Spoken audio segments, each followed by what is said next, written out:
Question number 6 है, look at several examples of rational numbers in the form p upon q not equal to 0 where p and q are integers with no common factor other than 1 and having terminating decimal expansions या representations. Can you guess what property q must satisfy? अब question में कह रहा है कि आप देखते हैं कि बहुत सारे एग्जाम्पल हैं रेशनल नंबर्स के जो p अपॉन q की फॉर्म में होते हैं और जहां पर p और q का कोई भी कॉमन फैक्टर 1 के अलावा कोई भी कॉमन फैक्टर्स नहीं होता, ठीक है। And having terminating decimal expansions, और वो क्या होते हैं, टर्मिनेटिंग होते हैं, टर्मिनेटिंग डेसिमल एक्सपेंशंस होते हैं। Can you gas what property q must satisfy? q कौन सी प्रॉपर्टी सेटिस्फाई कर रही है वो हमें गेस करना है। अब देखिए, पहले हम ले लेते हैं कुछ एग्जांपल्स। इस तरह के क्वेश्चन एग्जाम में नहीं आते, ये आपको ऐसे ही समझने के लिए हैं और आपको आना भी चाहिए कि क्वेश्चन में ये कह क्या रहा है, ठीक है। लेट अस टेक, हम कुछ एग्जांपल ले लेते हैं, जैसे 3/2 b/q की फॉर्म में रैशनल नंबर है और ये टर्मिनेटिंग भी है। और हम एग्जांपल ले लेते हैं 1/4, 11/25 एंड 17/20, ठीक है। अब देखिए, ये कट भी नहीं सकता ना, इनमें कोई भी कॉमन फैक्टर्स भी नहीं है और ये टर्मिनेटिंग भी है, ठीक है। रेशनल नंबर्स हैं और ये टर्मिनेटिंग है, एक्सेट्रा, ठीक है। हमने ये फॉर एग्जांपल ले लिए, हम लिख देंगे which has terminating decimal expansion, ठीक है। ये क्या है, टर्मिनेटिंग डेसिमल एक्सपेंशन है। अब 3/2 को हम देखते हैं, आगे तो और नहीं हो सकता, इसके क्यू के फैक्टर्स नहीं बन सकते। क्या आ रहा है, नहीं, बस यही आ रहा है 3/2। अगर मैं 1/4 का करती हूँ तो इसके फैक्टर्स बन सकते हैं, 4 को मैं लिख सकती हूँ 2 की पावर 2, ठीक है। अब आगे 11/25, क्यू क्या है 25 को मैं लिख सकती हूँ 5 का स्क्वायर। अब 17/20 को मैं लिख सकती हूँ 2 इंटू 5, 2 2 जा 4, 4 5 जा 20, मतलब 17/2 इंटू 5, यही है। अब देखिए, इनसे आपको क्या पता लग रहा है, इनके क्यू से।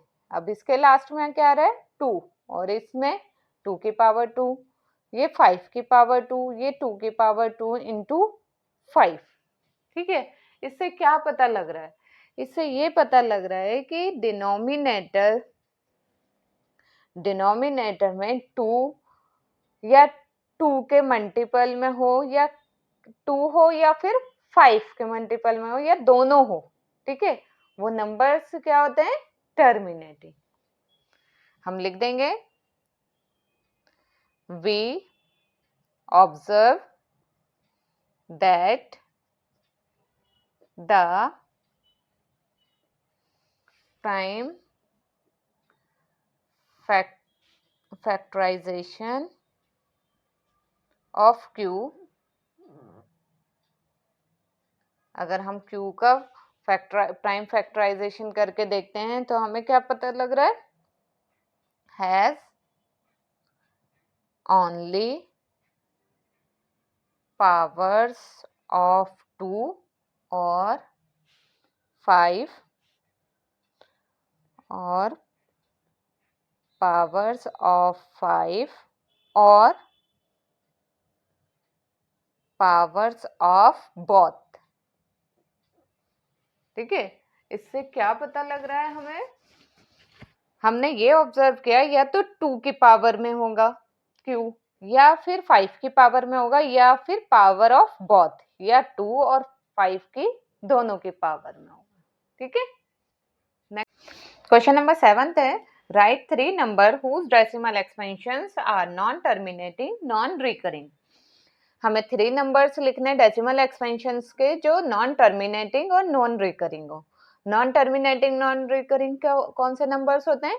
वो होते हैं इरेशनल नंबर। इसका मतलब हमें एग्जांपल्स जो देने हैं वो किसके देने हैं? इरेशनल नंबर्स के।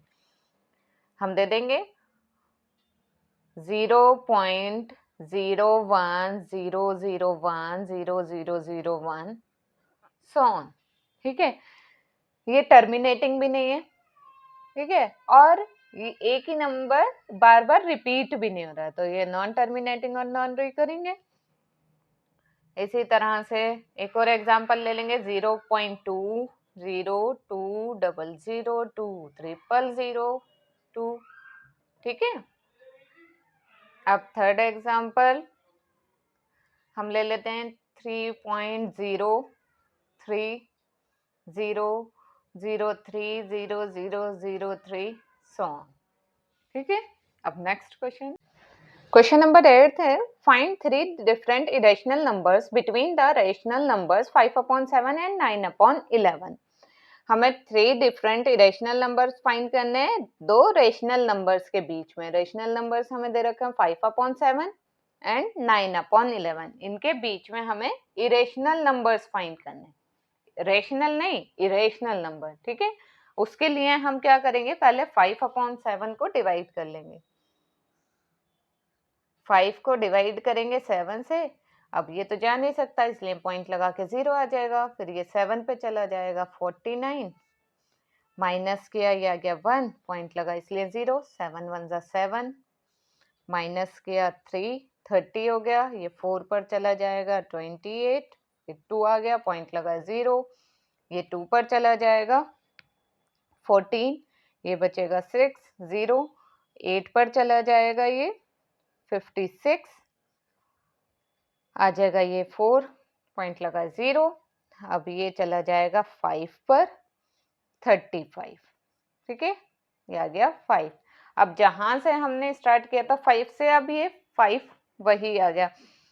अब इसका मतलब आगे जो भी करेंगे ये रिपीट होंगे नंबर्स, तो यहाँ पर 12 आ जाएगा। 5/7 की वैल्यू कितनी आ गई? 0.714285 बार। अब इसी तरह हम 9 को डिवाइड करेंगे 11 से। ठीक है, अब पॉइंट लगा के 0 आ जाएगा, 90 कितने पर जाएगा? 8 पर, 88, 2 आया, पॉइंट लगा इसलिए 0, ये 1 पर चले जाएगा 11, फिर ये आ जाएगा 9, पॉइंट लगा इसलिए 0, फिर ये कितने पर चला जाएगा? 8 पर, 88, फिर आ जाएगा ये 2, मतलब यही बार बार रिपीट हो रहा है। तो हमारे पास 9/11 की वैल्यू कितनी आ गई? 0.81 बार। ठीक है, एक आया है हमारा 714285 की बार और एक आया है 0.81 की बार। अब हमें इन दोनों के बीच में 3 इरेशनल नंबर फाइंड करने। अब वो कैसे करेंगे हम? देखिए, हमें 71, ठीक है, हम अप्रोक्स पॉइंट के बाद 2 नंबर ले लेते हैं। 71 के बाद इरेशनल नंबर फाइंड करेंगे और 81 से पहले, तो वो नंबर्स हमारे क्या आ जाएंगे? फर्स्ट नंबर हम ले लेंगे 0.72072007200 सो ऑन। ठीक है, ये हो गया हमारा फर्स्ट नंबर जो इरेशनल है। अब सेकेंड नंबर हम ले लेंगे 73007307300 सो ऑन। इसी तरह से हम थर्ड नंबर ले लेंगे 0.76707670076000 ठीक है, ये हमारे पास 3 इरेशनल नंबर्स आ गए। अब इसका नेक्स्ट क्वेश्चन, अब इसका लास्ट क्वेश्चन है question number 9। Classify the following numbers as rational and irrational. हमें क्लासिफाई करना है नंबर्स को, कौन से इरेशनल है और कौन से इरेशनल है। अब देखिए, फर्स्ट है इसका √23। क्या हम अंडर रूट ये जो 23 है इसके स्क्वायर रूट निकाल सकते हैं? नहीं, क्योंकि 23 किसी का भी परफेक्ट स्क्वायर नहीं होता। तो इसका मतलब ये √23 ही रहेगा, और अंडर रूट में जो रहता है वो कौन से नंबर होते हैं? Irrational number. ठीक है, इसका आंसर क्या आ जाएगा? इरेशनल। अब ये देखिए सेकंड, ये है 225। क्या ये नंबर परफेक्ट स्क्वायर नंबर है? यस है। हम इसको लिख सकते हैं 15 इंटू 15। ठीक है, तो इसका जब हम स्क्वायर में से इसको निकालेंगे, स्क्वायर रूट में से, तो आंसर क्या आ जाएगा? 15। तो 15 क्या हो गया? 15 क्या है? एक रेशनल नंबर। ठीक है, ये आंसर क्या आ जाएगा इसका? रेशनल। अब देखिए 0.3796, ये क्या है? ये कंप्लीट डिवाइड हो रहा है। ठीक है, आगे कंटिन्यू भी नहीं हो रहा। तो ये क्या है? टर्मिनेटिंग है। तो टर्मिनेटिंग जो होते हैं वो कौन से नंबर होते हैं? रेशनल। ठीक है, इसका आ जाएगा रेशनल। अब फोर्थ है इसका 7.478478 सो ऑन। तो इसका मतलब ये जो नंबर है 7.478, फिर दोबारा रिपीट हो रहा है 478, तो इस पे क्या लग जाएगा? बार। अब जो इस तरह के होते हैं वो क्या होते हैं? Non terminating and recurring. वो कौन से नंबर होते हैं non terminating and recurring? Rational number. तो इसका आंसर आ जाएगा रेशनल। अब फिफ्थ, अब ये है 1.0100100001। ये क्या है? ये हमें दिख रहा है ये नॉन टर्मिनेटिंग है और नॉन रिपीटिंग है। रिपीट भी नहीं हो रहा। नॉन टर्मिनेटिंग और नॉन रिपीटिंग नंबर्स क्या होते हैं? इरेशनल। तो ये क्या आ जाएगा? इरेशनल। ठीक है।